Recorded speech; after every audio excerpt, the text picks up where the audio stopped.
জাপানের একটি জাদুঘরে প্রদর্শিত হচ্ছে নানা ধরনের বিলুপ্ত গ্যাজেট। পুরনো ক্যামেরা, টেলিফোন, ঘড়ি, কম্পিউটার সহ দুর্লভ সব যন্ত্রপাতি সংরক্ষণ করছে সেখানকার কর্তৃপক্ষ। নতুন প্রজন্মকে এসব পুরনো গ্যাজেটগুলোর সঙ্গে পরিচয় করাতে এবং পুরনো প্রজন্মকে সেগুলো ব্যবহারের স্মৃতি মনে করিয়ে দিতেই এই উদ্যোগ। 250-টিরও বেশি ডিজাইন অপশন নিয়ে ওয়ালটন স্মার্ট ফ্রিজ, বোঝে আপনার প্রয়োজন। পুরনো ক্যামেরা, টেলিফোন, ফ্লপি ডিস্ক ও কম্পিউটারের মতো নানা ধরনের গ্যাজেট দিয়ে সাজানো হয়েছে এই জাদুঘর। জাপানের টোকিওতে অবস্থিত এই জাদুঘরের নাম এক্সটিংক্ট মিডিয়া মিউজিয়াম।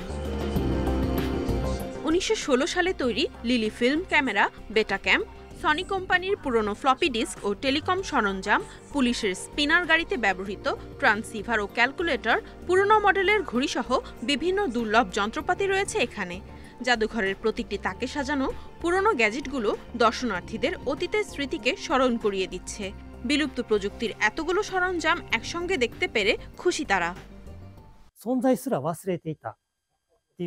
এই গ্যাজেটগুলো দেখে তরুণ প্রজন্মের ছেলেমেয়েরা অবাক হবে, কারণ তারা এগুলোর সঙ্গে পরিচিত নয়। আবার পুরনো প্রজন্মের মানুষদের কাছে এগুলো এক স্মৃতি ভাণ্ডার, কারণ অতীতে গ্যাজেটগুলো ব্যবহার করেছে তারা। বিষয়টি খুবই চমৎকার। 2023 সালে আনুষ্ঠানিকভাবে চালু হয় জাদুঘরটি। এই জাদুঘরের অধিকাংশ গ্যাজেটই সাধারণ মানুষের কাছ থেকে সংগ্রহ করা হয়েছে বলে জানান সেখানকার কর্মীরা।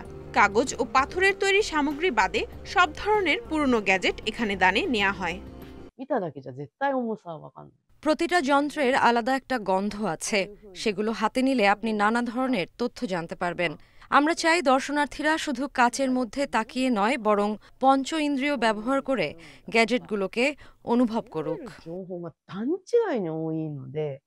এই জাদুঘরে প্রবেশের জন্য সাধারণ মানুষকে 2000 ইয়েন গুনতে হবে, তবে শিক্ষার্থী ও গ্যাজেট দাতাদের কাছে প্রবেশ মূল্য রাখা হয় 1000 yen. Nadia Tabassum, independent news.